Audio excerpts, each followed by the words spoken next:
అందరికీ నమస్కారం. నేను మీ షణ్ముఖ్. 28/7/2026 తేదీన కృష్ణమ్మ అంటే శ్రీశైలం సాగర్కు కృష్ణమ్మ చేరుతా ఉంది. మరి మీ అందరికీ తెలుసు, ఎల్నినో పరిస్థితుల కారణంగా దేశవ్యాప్తంగా చాలా వర్షాలు లేక వానలు లేక ఇప్పటికే చాలా ప్రాజెక్టులు ఉన్నటువంటి రిజర్వాయర్లు కానీ మొత్తం డెడ్ స్టోరేజ్కు చేరుకున్నాయి. మరి ఇటువంటి పరిస్థితుల్లో ఆంధ్రప్రదేశ్ రాష్ట్రానికి తెలంగాణ రాష్ట్రానికి శుభవార్త ఏంటి అంటే, ఎగునున్నటువంటి రాష్ట్రాలలో విపరీతంగా వర్షాలు పడడం ద్వారా మరి అక్కడ ఉన్నటువంటి కుండపోత వర్షాల ద్వారా ఈరోజు ఆల్రెడీ ఆల్మట్టి డ్యాము పూర్తి స్థాయికి చేరుకోవడం జరిగింది. దాదాపు 24 గేట్లు తెరిచి కిందికి దిగువకు 80,000 క్యూసెక్కులకు పైగా నీళ్లు విడుదల చేయడం జరిగింది.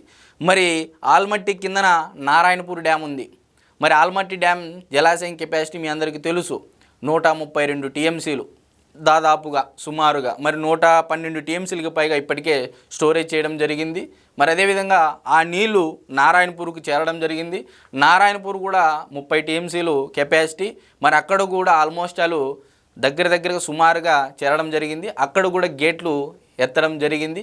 నారాయణపూర్ డ్యామ్ గేట్లు కూడా విడుదల చేసి దాదాపు 60,000 క్యూసెక్కులకు పైగా కూడా నీళ్లు విడుదల చేయడం జరిగింది.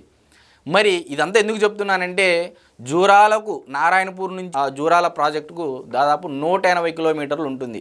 మరి ఈ 180 కిలోమీటర్లు నీళ్లు రావాలి అంటే సుమారుగా 2 రోజుల సమయం పడుతుంది. మరి ఈ 2 రోజుల సమయం తర్వాత జూరాల ప్రాజెక్టు నిండాలి అంటే మరి ఎగునున్నటువంటి కుండపోత వర్షాలు ఇంకా ఒక 10-15 రోజులు కొనసాగితే తప్ప ఆ నీళ్లు జూరాల నిండి దిగునున్నటువంటి శ్రీశైలం ప్రాజెక్టుకు సాగర్కి కష్టమవుతుంది. మరి మీ అందరికీ తెలుసు, శ్రీశైలం ప్రాజెక్టు కెపాసిటీ 225 టీఎంసీలు. మరి సెడిమెంటేషన్ సిల్ట్ కారణంగా 185 టీఎంసీలకే పడిపోయినటువంటి పరిస్థితి మనం అందరం చూస్తా ఉన్నాం. మరి ఇటువంటి పరిస్థితుల్లో already Srisailam project dead storage లెవెల్లోకి వెళ్ళిపోవడం జరిగింది. మరి 800 అడుగుల వద్ద నుంచే తెలంగాణ రాష్ట్రము పాలమూరు రంగారెడ్డి, దిండి, కల్వకుర్తి, ఎస్ఎల్బీసీ ఇలా 4 ప్రాజెక్టు ద్వారా రోజుకు 3 నుంచి 4 టీఎంసీల చొప్పున నీళ్లు లాగితే మరి శ్రీశైలం ప్రాజెక్టు నిండడానికి కూడా సమయం పడుతుంది. కాబట్టి ఆ దేవుణ్ణి ప్రార్థిస్తూ మరి ఎగునున్నటువంటి కుండపోత వర్షాలు దాదాపు 10 నుంచి 15 రోజుల పాటు ఇలాగే కొనసాగితే ఖచ్చితంగా శ్రీశైలం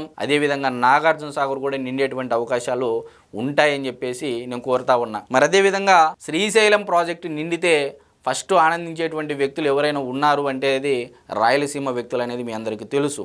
మరి మీ అందరికీ తెలుసు, శ్రీశైలం బ్యాక్ వాటర్స్ ద్వారా మరి పోతిరెడ్డిపాడు అప్రోచ్ కెనాల్ ద్వారా పోతిరెడ్డిపాడుకు నీళ్లు తెచ్చి అక్కడ ఆ హెడ్ రెగ్యులేటర్ దగ్గర నుంచి బనకచర్ల క్రాస్ రెగ్యులేటరీ, అక్కడ నుంచి ముచ్చుమర్రి ఎత్తిపోతల పథకం, తెలుగంగా, హంద్రీనీవా, గాలేరు నగరి ఇటువంటి పథకాల ద్వారా రాయలసీమకు సస్యశ్యామలం చేయడానికి సాగునీరు అందించడానికి ఈరోజు స్వర్గీయ నందమూరి తారక రామారావు శంకుస్థాపన చేసినటువంటి ప్రాజెక్టుల ద్వారా నీళ్లు అందబోతాయనేటువంటి ఆశాభావము, ఆనందాన్ని వ్యక్తం చేస్తూ ఉన్నాను. మరి శ్రీశైలం ఈరోజు కృష్ణానది పరివాహక ప్రాంతంలో నానాటికి నీటి లభ్యత తగ్గుతూ వస్తూ ఉంది. ఇటువంటి పరిస్థితుల్లో ఒకవైపు ఎల్నినో పరిస్థితులు మీ అందరికీ తెలుసు, వర్షాలు దేశంలో ఎక్కడా కూడా లేవు.